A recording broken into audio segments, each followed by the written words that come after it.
you guys from? Where are you from? Texas. Texas, good. Yeah, good.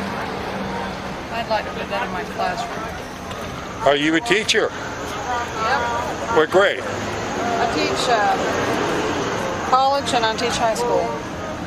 Your solution to the school shootings, what would it be? If you, I want to carry my pistol to school. I'd be in your class. Yeah. Yeah. But you know, I teach science, I teach chemistry. We're going to make acid bombs and use fire extinguishers. If that don't work, we got some wasp spray. We're going to shoot them in the eyes. I told my kids, if something like that were to happen here, we're not laying down and dying. We're going to fight back. Yeah, of course. Amen. God bless you. And if it's one of those days I forget to take my pistol out of my purse, well, we're okay. I've had people walk up and... This is true. Yeah, That's so damn true. I know. Yeah, it's so simple, right? Yeah. And I've had people read that and turn around and look at me and go, well, I guess I'm stupid.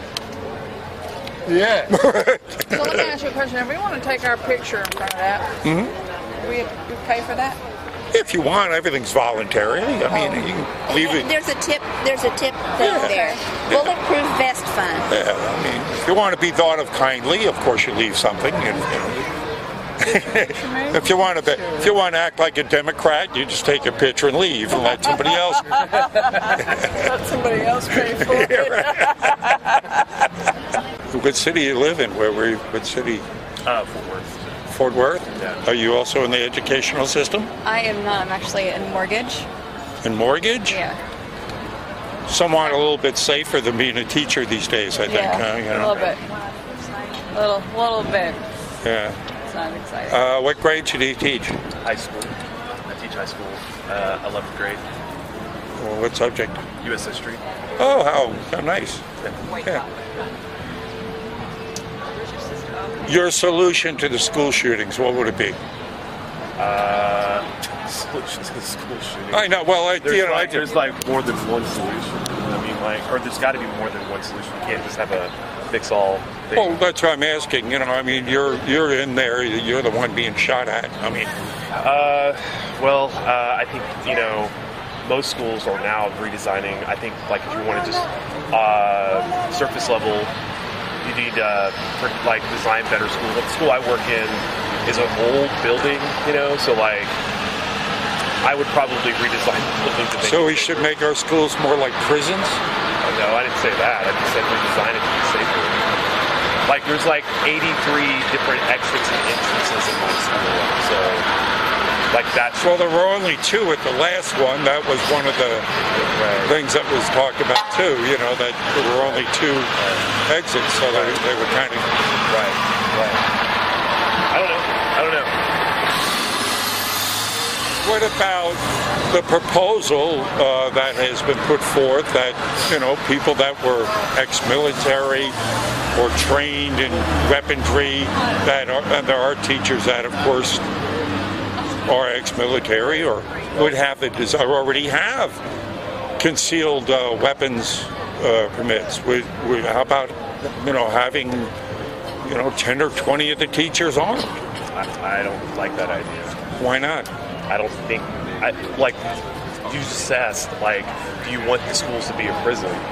Well, having teachers walk around with guns is like a prison. What's the difference between that and a prison? The difference is that nobody's being locked up. That nobody's being. The difference is that the difference is that no one's busted into a prison to go ahead and try and kill anybody. What we got here is, I don't see any outlaws or any people that are going to stop because a sign says you can't carry guns here. I mean, that to me is an invitation for a psycho to go in and start shooting people. You don't see psychos going into police stations to shoot them up. You don't see psychos going into gun stores and shoot them up. You don't see them going into places where they know people are armed. I mean, it's as simple as this here, teacher. I mean, good guys with guns, bad guys with guns, good guys without guns, and good guys, bad guys with guns. I mean, the police, if you have an armed guard, well, he's going to be the first target. Well, he's in uniform. But if they don't know who has the gun, well, I'm a teacher, and I wouldn't want to have a gun. And well, no one's forcing you to have one. I know. That's it. If you want to go ahead and have someone else protect you. Still, we're a school. We're not. I don't think it's a good idea to have guns on campuses carrying around. Why not? I think there's a longer. Don't you trust your students? Do I trust my students? Do you trust your other fellow teachers? Sure. Then what's the problem? It's a philosophical thing.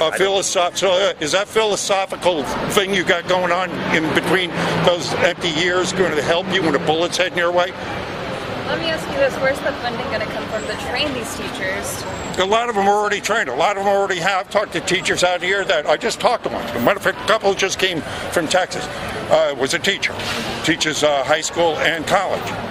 She has her concealed carry. So a lot of them already have their concealed carry permits. But they can have this concealed carry permits and have the weapon and still not be trained enough for an active shooting situation to protect a classroom full of kids. If you have your concealed carry permit, you're going to get trained. That's part of the getting concealed carry. And it also wouldn't be a bad thing that, look, if I'm a teacher, I want to carry on look, right? Take this course. Here's your certificate. Here's a certificate. Thank you very much. Train them. What's the big problem? I mean, what is the big problem? If you don't trust your fellow man, if you don't trust your fellow teachers. Well, I think inherently when you want to arm teachers, or at least have the teachers who are trained and have guns, you inherently don't trust humanity at all. No! Right. As a matter of fact, when psychos walk around with psychotropic drugs or being brainwashed by the whatever garbage they're listening to, the left-wing paradigm crap they hear on the TVs, or, you're rolling your eyes, Teach? Yeah. You think it's bullshit, do you? I think you're very one-sided. You're not you're very extreme in your ideas. Like, you're very extreme one way or the other. You're not looking at it in a very, middle ground. Look, there's liberal bullshit and there's also conservative bullshit. There's bullshit on both sides. Yeah, but more of the bullshit on the liberal, I would think. That's what I mean. You're very... Well, I'm just going by part. Let me give you an observation here. Are the liberals ever going to say they admit they were wrong about the collusion with Russia? Well, are we finished with that? I mean, are we finished with that? Well, the report came out, the Senate report came out and said that, there was nothing they could find. For 14 months, we've been listening to this bullshit. We haven't had anything come out other than, 13 Russian bloggers? Give me a break. If there was anything going on with the leaks that were coming out, you had Adam Schiff, we got the evidence, I got the evidence. Well, show it. Well, it's out there. Where is it? They're not done with the investigation yet. Oh, so you're still strict. Oh, yeah. Okay, yeah. You keep on believing that bullshit dream you got going on in your head. Okay. This is why our education, our kids are screwed, because we got a bunch of left-wing socialist idiots teaching them. Okay. And that has, and if you want to listen to the, there was his name escapes me, but he was a top KGB agent that it came over in '58, I think it was. And he gave an interview. You can still watch it on YouTube. Yeah, there's a video of some guy saying that what's destroying America is socialist, communist. No, this is a KGB agent. College-educated kids. Yeah. I've seen that video. It's a KGB agent. Sure. You know the KGB. If you take over any kind, if you take over a democratic country, right, you do it from the inside. And the first thing you do is you take over the educational system. You infiltrate the school boards with socialist-minded people who, after a couple of generations, will produce a society of 40% of the morons who got running around out here that graduated from your class going, yeah, Bernie Sanders. Okay. Are you saying that I'm teach my kids to support Bernie Sanders? I'm saying that, yes, you most likely have been indoctrinated yourself, and it's garbage in, garbage out. You've never been to my class, so you have no idea what I'm teaching. I'm not teaching that. I'm not teaching you should support Trump, you should support Hillary, you should support Bernie Sanders. I'm not teaching that. I'm teaching my kids to think for themselves, to make their own decisions. But I'm also teaching them to cipher through the bullshit that will, like you say, indoctrinate or make kids think a certain way. I think they should think for themselves. But also, you need to look through bullshit online, on TV, or whatever, and make your own decisions. That's what I'm teaching. Whether you're liberal or conservative, I don't think any problem being liberal or conservative. There's no problem with that. We need to stop demonizing each other because we think one way or the other. So that's what I'm teaching. Sort of like that? Yeah, exactly. So I'm not elated on myself. I'm not Democrat, Republican. I'm pissed. Right. I'm not. I mean, I guess you can call me a liberal-minded person. I'm like probably lean that way, but I don't identify Democratic or Republican. Yeah. And I don't think people. Would you acknowledge, though, that there are plans, things like Agenda 21? If you read Carol Quigley's Tragedy and Hope, if you read None Dare Call It Conspiracy by Richard Allen, people that were deep on the inside there is a movement by high elites to form a one world government. Do you believe in that? No, I don't. You don't believe in I'm not really a big conspiracy theorist. It's not a theory. We're talking about. Are you familiar? Well, but from my point of view, familiar with? Well, then is the Bilderberg Group a theory? The what? The Bilderberg Group. I don't know what that is. Okay, the Bilderberg Group started in 1954. It's about 120, give or take, a few of the top movers and shakers in the industrial world. CEOs, leaders, they all meet in secret every 4 years in North America. And they meet for 4 to 6 days. And they're the ones that set the policy. They are the shadow government. They are that deep state. During the time when both Clinton and Barack Obama were running against one another for the nomination, there was 4 days they disappeared. Nobody could find them. So what the hell? Where are they? They were both at the Bilderberg meeting.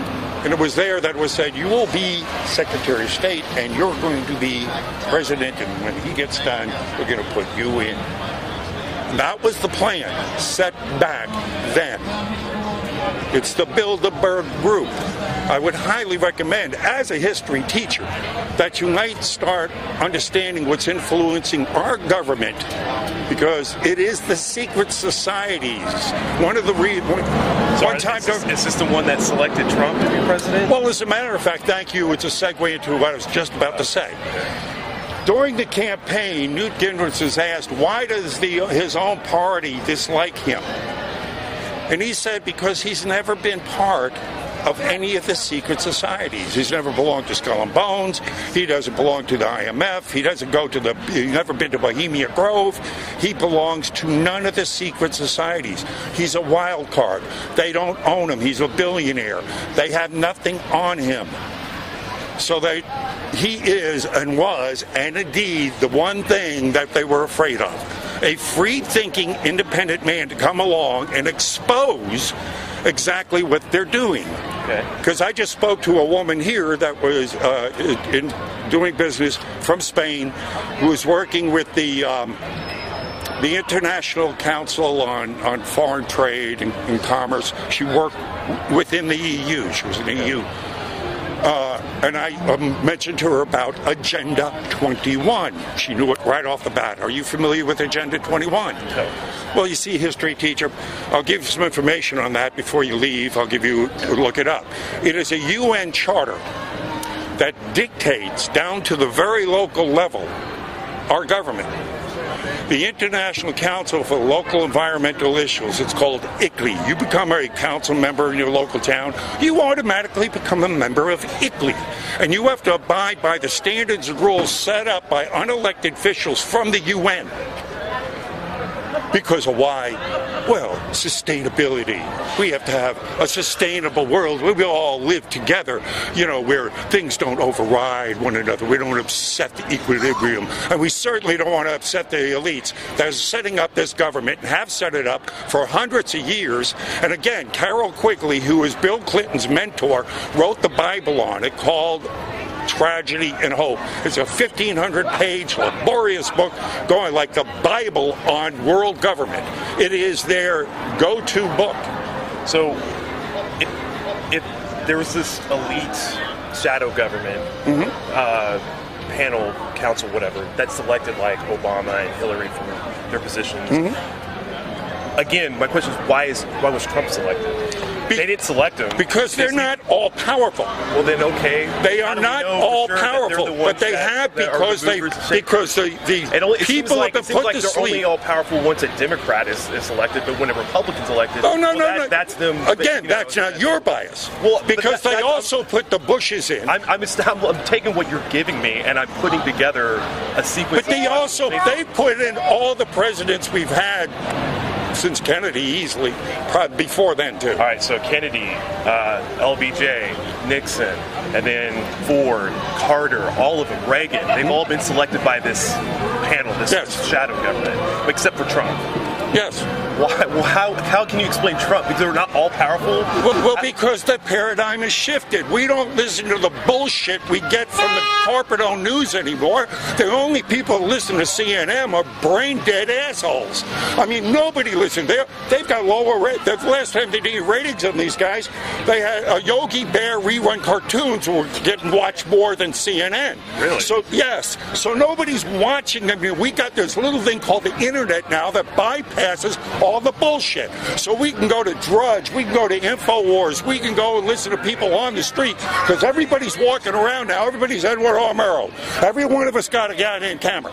So we can go ahead and film it. We can hear the truth from each other. We don't have to rely on some, $1 million paid jackasses on a screen to get our knowledge from. You say think for yourself? Well, what? God damn it, start doing it. I am thinking. I mean, my God, don't listen to these guys. You're thinking something about me that I just watch CNN.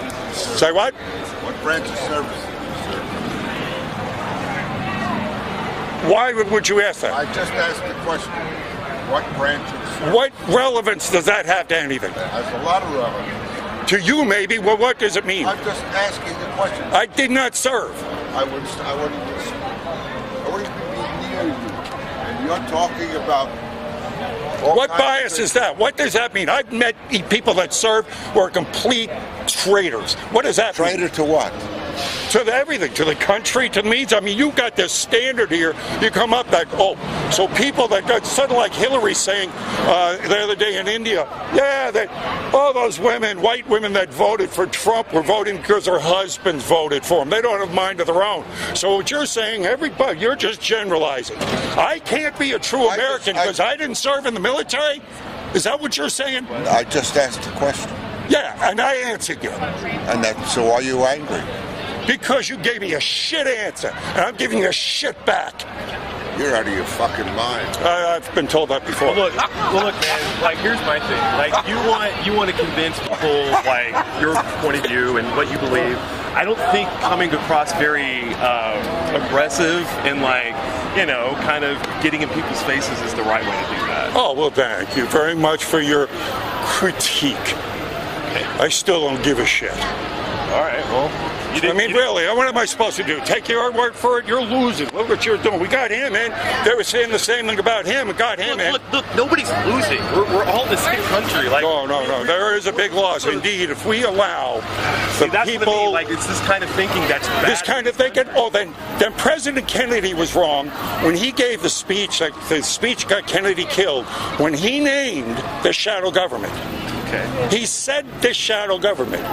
Listen to it. It's about a 12-minute speech. It's called The Speech Got Kennedy Killed, where he gets up there and says, there's a government, a shadow government that more dwarfs all other governments. It's more powerful than any single government. They have their own set of rules, their own judges. All their mistakes are never shown. Look it up. It's called The Speech Got Kennedy Killed. He gave it before the UN Assembly. Okay. I mean, it's there. Listen to, or maybe Eisenhower was lying to us in his farewell speech when he said, be aware of the military-industrial complex and the technological elite gaining more power. Okay. More power than we have, usurping our power. These are the warnings we got from presidents. So were they crazy? Were they conspiracy theorists? I don't know. Because it exists. Was Carroll Quigley, was he a conspiracy theorist? I mean, does the Bilderberg Group not exist? Does Bohemia Grove not exist? I don't see any evidence of it except for you just saying Well, I'm giving it to you. Here's evidence on Agenda 21. I'll be happy for you to look it up.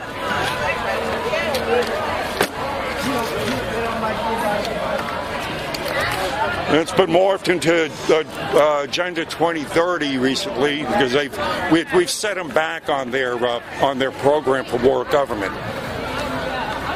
Did you make this? Yeah. Oh, okay. Hey, ladies. How you doing, young man? Nice to meet you, sir. Yes. Have a good day, sir. Yeah. I saw you on the side approvingly listening to my rant. Somewhat, well, maybe. Yes, I don't know. I agree with you. I agree with you, definitely. So you're not saying that because you saw me jump down that guy's throat. No, I really am. You can ask him. But, so what do you have here advocating for? Oh, having discussions, being able to go ahead. I mean, really, this is the town square. Exactly. If we don't control the streets, you don't control anything. Exactly. I mean, if this is a revolution, we can't let those idiots out there think that they can just walk around getting away with this crap. No, so I'm going to plop myself down in the middle of this liberal cesspool and give them hell.